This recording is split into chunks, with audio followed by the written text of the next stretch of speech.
Well, how can you make sound deadening exciting? Welcome to Chaos in a Crafter. We're starting our walls today, sound deadening and insulation.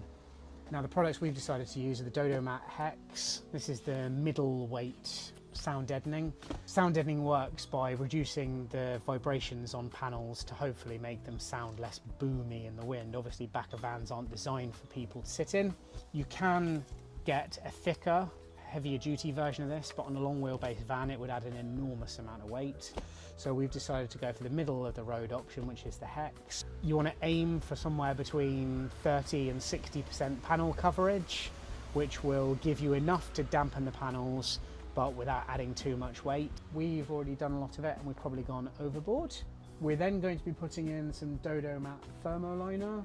So this is thick, this is the 15mm thick insulation which sticks on the same way the sound deadening does, and we'll be lining all our panels and our roof with this to hopefully keep this sun out, keep the heat out of the black van, and also keep the warmth in the winter. And then finally on top of that, behind the ply walls and inside all the little ribs and cracks, we're then going to be using this recycled plastic bottle insulation, which is nice and easy to stick in all the little holes and to pad out everywhere else. So that is the 3 layers we're going to be doing.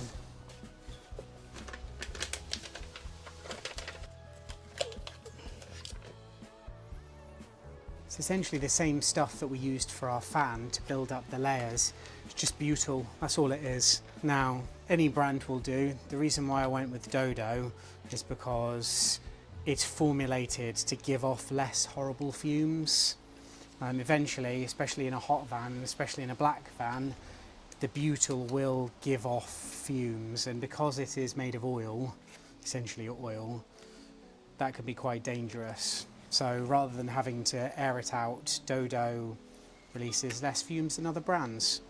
Now, the only difference between the Hex and the Pro and the whatever the cheaper one's called is just the thickness. It's just the amount of butyl you're attaching to the panels.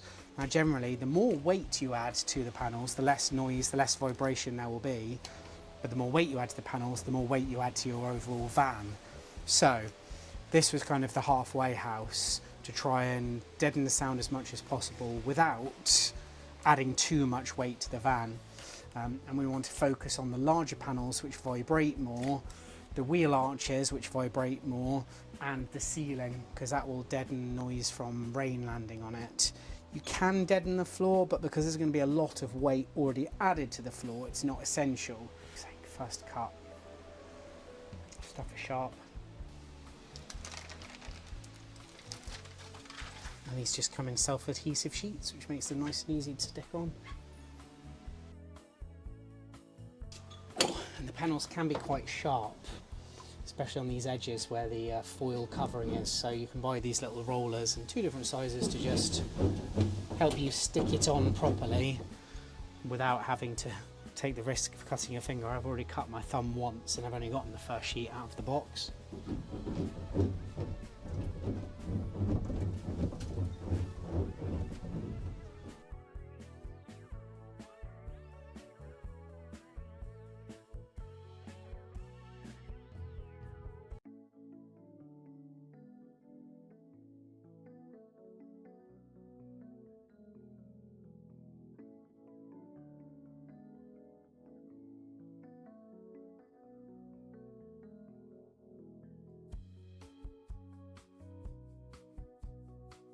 So anything that looks like it can be filled, like this, we're not going to go over these ribs because these will be filled with insulation, but we are going to go over these ones because you can't really fill this with insulation as such.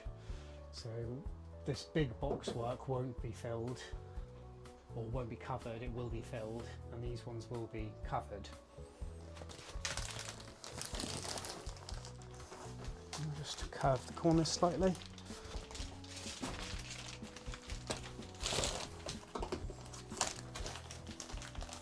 About right. Cool. Sticking time. Sticking time.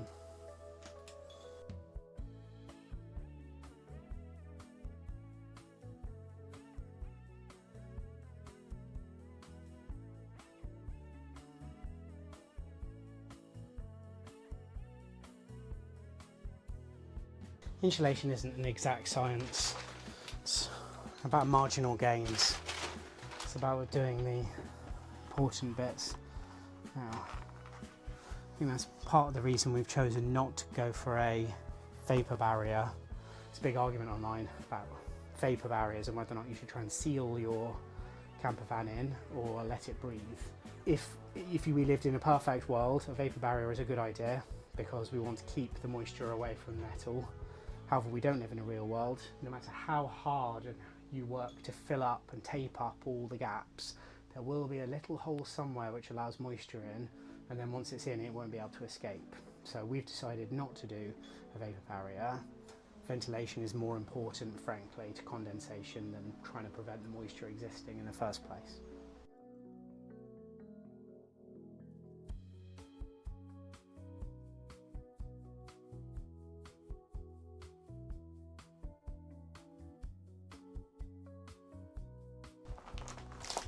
There we go.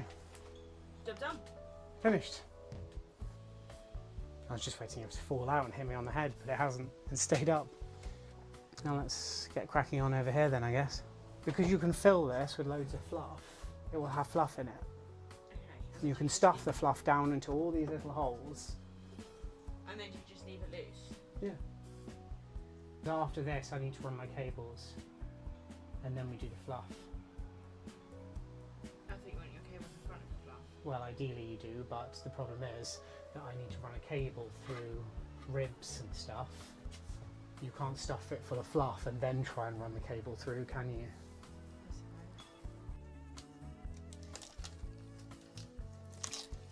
Ah, it's ripping again. How does it keep ripping? Got a bit of hubris here. Thought, oh, foil taping's nice and fun and nice and easy. I'll just do a really long piece all along this crap. And then I now can't. I've now messed up because it's ripped.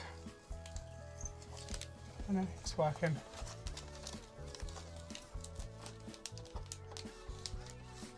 Oh no, it's not working at all. It's just ripped. Oh. No, turns out I can't just do one enormously long piece because it just rips. The gist is that I need to tape all the cracks in my, there, here you go. See the gaps between my bits of Thermoliner? Well, we need to continue this foil covering uninterrupted, otherwise the heat can escape through the gaps.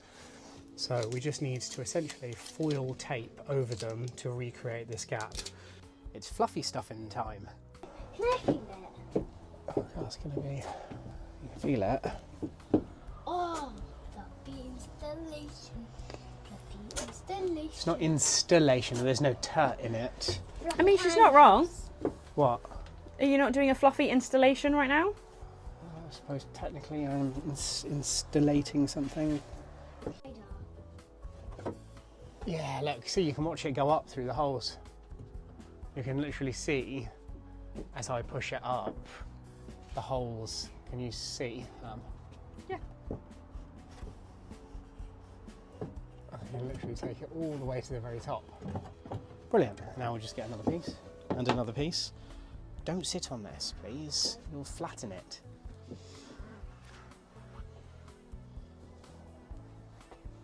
I know, so easy to Mm-hmm. And then we can just use this to take it up. which is no space. There you go. You want your electrical cables to be accessible once you've put your insulation in. So once you've got your insulation all in the gaps, you want your conduits to run on the front of it, so that should you ever need to get access, you don't have to try and rip out all your insulation that you spent ages putting in. And you don't want to compact it too much, because what creates the warmth is the fact that it retains the air, retains the warm air, and won't let the heat transfer through it very easily. So I haven't taped around these edges because everything in the van, everything to do with insulation anywhere, is all about marginal gains. In an ideal world, we'd cover the entire van in Thermoliner and insulation and everything else, and you'd cover every single structural piece of rib and everything, but then you'd lose too much interior volume, and particularly height, for us to be able to stand up and move around in here. So I haven't covered everything in Thermoliner, and covering things in tape, all the tape does is it connects the pieces of Thermoliner together. It stops there being a gap in the Thermoliner where you've cut it from one piece to the next, and enables the foil section, which is what reflects the heat, to transfer, to come across, and so that the heat won't escape between the cracks. I could tape over here and it would have a marginal improvement, but there would always be an edge. There would always be a point where you'd have to stop taping, and in which case there's no real benefit to it. The marginal gains would be so minuscule, it's just not worth doing. I would have preferred to have cut this neater than I have, but otherwise it is covering what it needs to cover.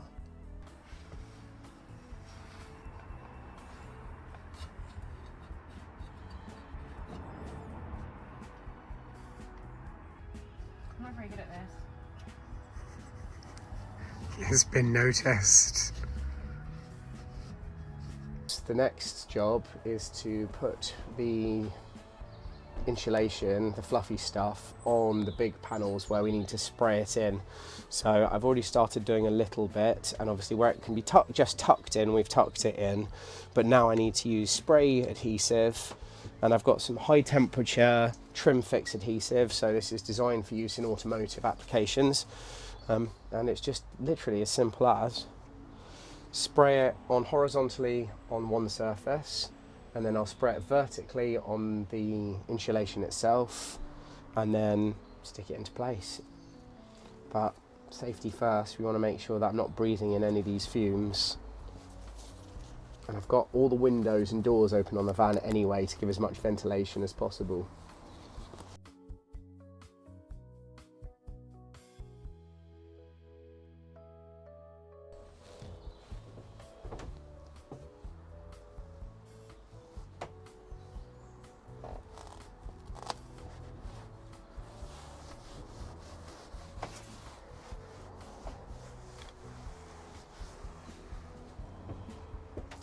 Cool, and then we just repeat that for all the rest of the panels of the van, ceiling especially.